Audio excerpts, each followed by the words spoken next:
Hello everyone, good morning. সবাই কেমন আছো? আশা করছি সবাই খুব ভালো আছো, আর আমরাও কিন্তু বেশ ভালো আছি। আমার নতুন একটি ব্লগে তোমাদের সবাইকে ওয়েলকাম। তো এখন হচ্ছে ওই 8টা বাজেনি, 8টা বাজতে 10 মিনিটের মতো বাকি আছে। আমি এখন ঘুম থেকে উঠলাম। তো আজকে কিন্তু একটু লেট করেই ঘুম থেকে উঠেছি। তার হচ্ছে কারণ আজকে রান্নাবান্নার এরকম চাপ নেই।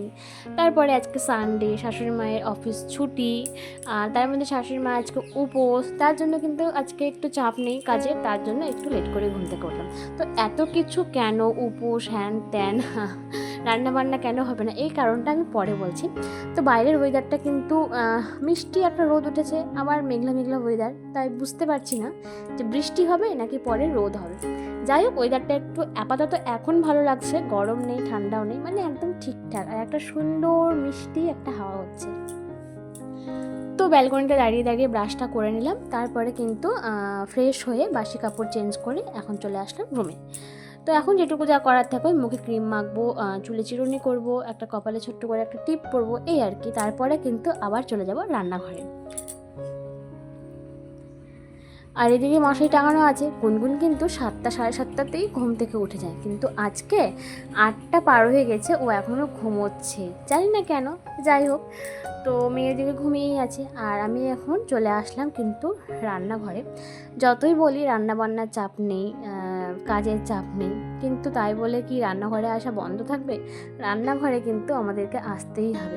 প্রতিটা মেয়ের জীবন এক না, কিন্তু আমাদের বেশিরভাগ মেয়েদের জীবনে এরকম, মানে যারা আমরা হাউস ওয়াইফ আছি, গৃহিণী আছি, আমাদের কিন্তু কাজ কম থাকুক বেশি থাকুক, যাই হোক, আমাদেরকে কিন্তু সকালে ঘুম থেকে উঠে রান্নাঘরে আসতেই হবে। আর সারাদিনের বেশিরভাগ সময় কিন্তু আমাদেরকে এই রান্নাঘরের মধ্যেই কাটাতে হয়। তো সেরকমই কিন্তু আজকেও চলে এসেছি, আজকেও বাদ নেই, যতই সানডে হোক আর যাই হোক। রান্নাঘরে চলে আসলাম, এসে এখন বানিয়ে নিচ্ছি চা।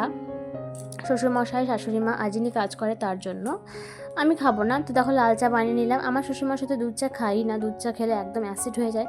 শাশুড়ি মাও খায় না, তো তার জন্য লাল চাই বানিয়ে নিই। আর হচ্ছে শ্বশুরমশাই চায়ের মধ্যে কিন্তু একটু লেবু চিপে দিলাম। তিনি আবার লেবু দিয়ে চা খেতে ভীষণ পছন্দ করে, আর আমি তো বললাম আমি চা খাই না, আর যেদিন খাই সেদিন আমি দুধ চা বানিয়ে নিই।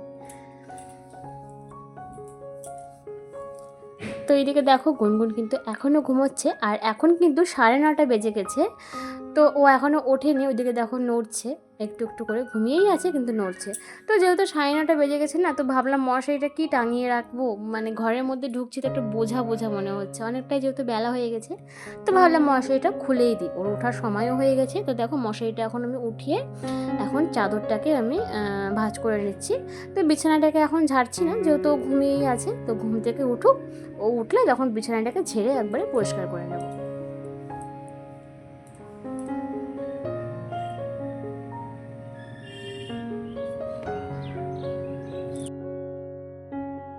চলে আসলাম আবারও রান্নাঘরে। তো এখন হচ্ছে হাজব্যান্ড বেরোবে, তো তার জন্য এই জিরে জলটা বানিয়ে দেবো। তো আগের দিন রাতে কিন্তু ভিজিয়ে রাখি সারা রাত। তো এখন জলটাকে গরম করে নিব, গরম করে নিয়ে এই যে দেখো এর মধ্যে এখন লেবু আর মধু ভালো করে মেশালেই কিন্তু রেডি। আর এই জিরে জলটা খেলে কিন্তু সারাদিন অনেক কাজের এনার্জি পাওয়া যায়, সারাদিন কিন্তু শরীরে একটা আলাদা এনার্জি থাকে। তো যাই হোক, এই যে এখন দেখো গুনগুন ঘুম থেকে উঠে পড়েছে। কি বলো? কি জল খাবা? ও সোনা রে, ও জল খাবে, দেখো জল দেখাচ্ছে, দাঁড়াও দাঁড়াও। তুমি জল খাবা? তোমার জলের বোতলটা কই বাবা? তোমার জলের বোতল? ওই তো তোমার জলের বোতল দেখতে পাচ্ছি, ওই যে আছে। হ্যাঁ, নাও নাও নাও, জলের বোতল নাও, আনো জলের বোতল আনো, তোমার জল। সোনা, এইটা তোমার জলের বোতল, এই। হ্যাঁ, ওঠো, জল খাবা? হ্যাঁ, কি খাবা? এ জল খাবা বলে? আচ্ছা আচ্ছা আচ্ছা আচ্ছা আচ্ছা আচ্ছা।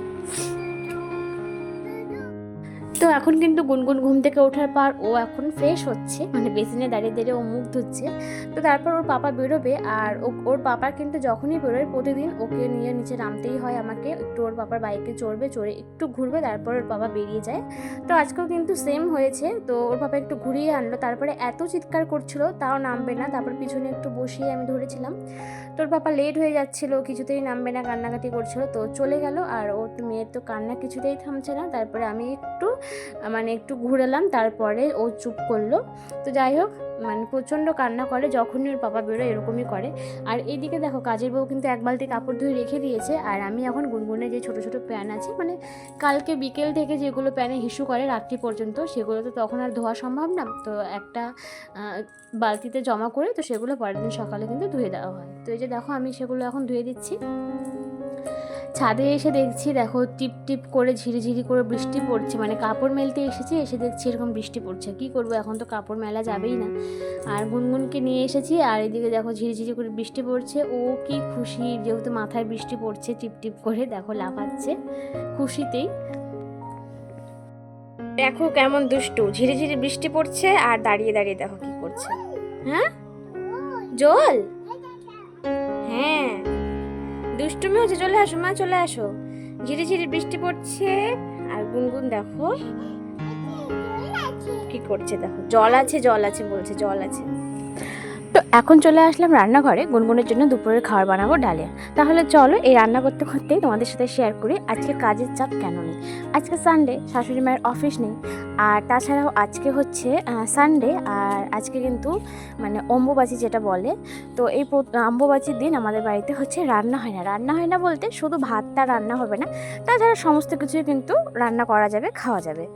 তো ওইদিকে তো শাশুড়ি মা উপোস আছে আজকে, তো তার জন্যই কিন্তু আজকে হচ্ছে কাজের চাপ নেই। আর ওইদিকে গুনগুনের পাপা, গুনগুনের ঠাকুরদা, ওরাও কাজে বেরিয়ে গেছে, যেহেতু ভাত হবে না, তো ওরা যেহেতু কাজে বেরিয়ে গেছে, আর আমি আর আমার মেয়ে খাবো সারাদিন বাড়িতে। তো মেয়ের জন্য যে ডালিয়া করছি বেশি করে নেব, তো এটাই মেয়ে খাবে আর আমিও খাবো। কেউ খাওয়ার না থাকলে না নিজের জন্য আর অত কিছু করতে ইচ্ছে হয় না। তারপরে যখন ওর পাপা, ওর ঠাকুরদা ওরা আসবে, তখন হয়তো রুটি টুটি কিছু করতে হবে, রুটি কোনো তরকারি বা আলু ভাজা টাজা, সে তখন করবো, তখন হচ্ছে আমিও খাবো। আর শাশুড়ি মা তো আজকে খাবেই না, আজকে একদমই উপোস। তো আমি কিন্তু আমার যেহেতু কোনো ব্লগ ভিডিও শ্যুট করা নেই, রেডি করা নেই, দুদিন শরীর খারাপের জন্য কিছু করিনি, তো তার জন্যই কিন্তু আজকে সানডে, আজকেই আমি ভিডিও করে এডিটিং করে ভয়েস দিয়ে আমি কিন্তু আজকে ভিডিওটা পোস্ট করছি। তো এটাই হচ্ছে কারণ, বুঝলে, যে আজকে কাজে তাড়াহুড়ো না থাকার এটাই কারণ। আর এদিকে দেখো এখন কিন্তু ঝমঝম করে বৃষ্টি পড়ছে, আর এখন ওই দুপুর তোমার 2:30টার মতো বাজে।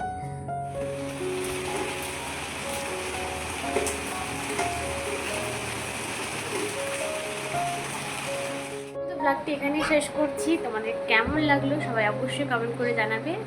একদিনে ভিডিও করে, ভিডিও এডিটিং করে পোস্ট করা খুব চাপের। তো যাই হোক, যদি ভালো লেগে থাকে তাহলে প্লিজ সবাই চ্যানেলটা সাবস্ক্রাইব করে পাশে থেকো। আজকের মতো টাটা, দেখা হবে আবার নেক্সট ব্লগে।